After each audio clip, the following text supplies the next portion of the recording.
Hi guys! Welcome back to my YouTube channel. So for today's video, isa na naman pong online lending application ng ating sisilipin. Titingnan natin kung ano ba yung kanyang may offer at worth it bang utangan itong online lending application na ito o hindi. So sabi dito guys, the online lending application na ito is up to 0.02 ang kanyang daily interest. And up to 50,000 pesos daw po ang pwede natin ditong mahiram. So ang laki, di ba? Increased credit limit with reborrowing, easy transaction with GCash and other payout option, no harassments, goodwill, reminders only. So, hindi daw po nang haharas itong online lending application na ito. So, tingnan nga natin guys kung talaga bang itong mga nasa kanyang advertisement is nagsasabi ng totoo. Ang online lending application nga po pala na ito is si Prema Loan. Kasi guys, ito po si Prema Loan is ka-update lang nitong June. So, titingnan natin kung ito bang si Prema is maganda yung mai-offer sa atin. Makatao ba, kumbaga, yung kanyang offers, mai-offer sa atin. So, dito guys, trinay ko na para sa inyo para hindi na po masayan yung oras ninyo ng copy fill up and then masama pala po yung kanyang offer o hindi pala maganda yung kanyang offer, di ba? So, kaya guys, if you wanna know more about this online lending application, just keep on watching. But before we continue guys, disclaimer lamang po, hindi po tayo agent or promoter ng any online lending application na ating nire-review dito sa ating YouTube channel. Tayo po is nag-share lang po ng ating experience ng paglo-loan sa kanila. So, tara guys, atin na pong silipin si Prema Loan. Upon opening this online lending application, privacy policy na po yung ating makikita kung saan ang kanyang mga i-access ay yung personal phone number mo, SMS, installed application information, camera, and data storage. So guys, bago kayo magpatuloy o bago kayo mag-agree dito, tapusin nyo po muna itong video natin o panoorin nyo po muna itong video natin bago kayo mag-download o bago kayo mag-install ng online lending application na ito. So, ako na po muna susubok sa inyo. And kung okay yung kanyang offer, saka lang po kayo mag-download o mag-install nitong online lending application na ito. So, tara, continue na po natin. Kiklik ko lang po dito yung agree. And then, welcome to Prema Loan app because you use Prema Loan. Please read and understand the privacy policy, blah, blah, blah. So, yan daw po yung kanilang privacy policy. Click lang po natin yung agree. So, andito na po tayo sa kanyang dashboard. So, dito daw po is highest loan amount is 25,000 pesos. Pero kanina guys is 50,000. So, siguro guys yung 50,000 is dun sa mga repeat borrower na. For first timer guys, 25,000 daw po yung highest loan amount. Pero alam naman natin na pag tayo talaga is first timer na uutang sa any online lending application, hindi po talaga ganito kalalaki yung mga binibigay nila.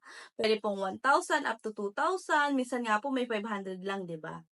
So, click na po natin yung go. So, dito guys, maglalagay lang tayo ng ating active phone number and then get verification code and ilalagay po natin and maglalagin na po tayo dito.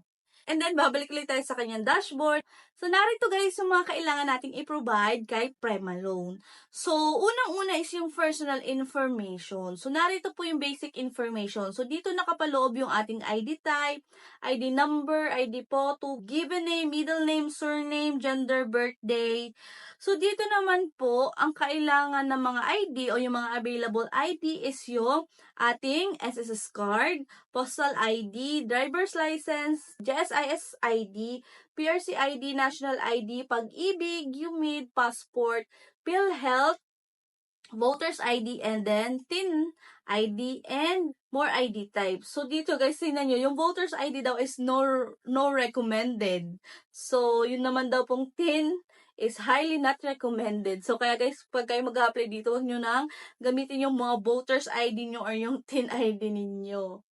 And then, after po nun is yung kanyang additional information.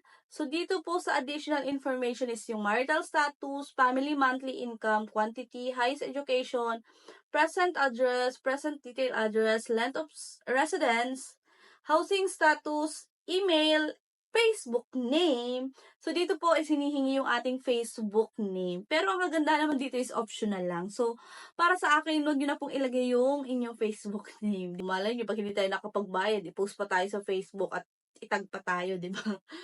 Your purpose of borrowing, and then your your expected credit amount. So, dito guys, meron pa siyang kung magkano na po yung ating expected credit amount. So, dito guys, ang inilagay ko is 5,000 lamang. So, and then, is in Philippines. So, kung nasa Pilipinas daw po tayo. So, yes. And then, after that, guys, narito na po yung extra information. So, dito naman sa extra information is all about work information, contact references, and the withdrawal information. So, dito naman, ang kailangan nating contact reference is tatlo lang. So, konti lang compare dun sa iba na may 5. So, dito tatlo lang, guys. After po nating ma-provide lahat ng information na hinihingi ni Prema Loan, so narito na po yung loan offer sa atin. So, dito guys, ang limit selected ko nga is 5,000 lamang. So, binis nila siguro dun sa kanina, di ba, hiningi nila yung expected credit limit mo.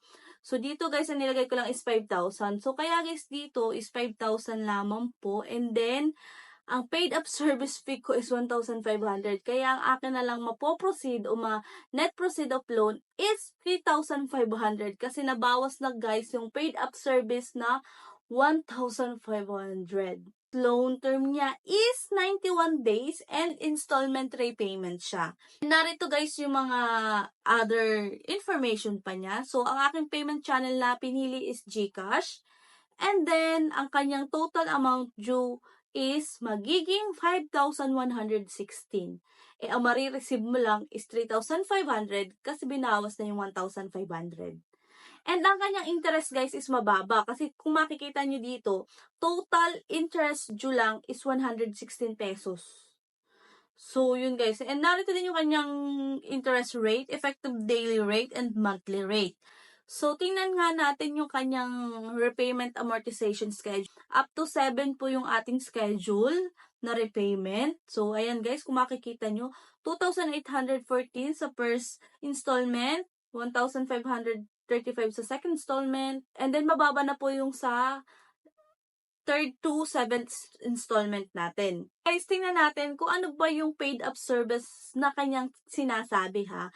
So dito guys, ang kanyang processing fee is 1,402.5 pesos and meron siyang payment channel fee na 75 pesos and meron siyang GST na 22.5 pesos and a total of 1,500.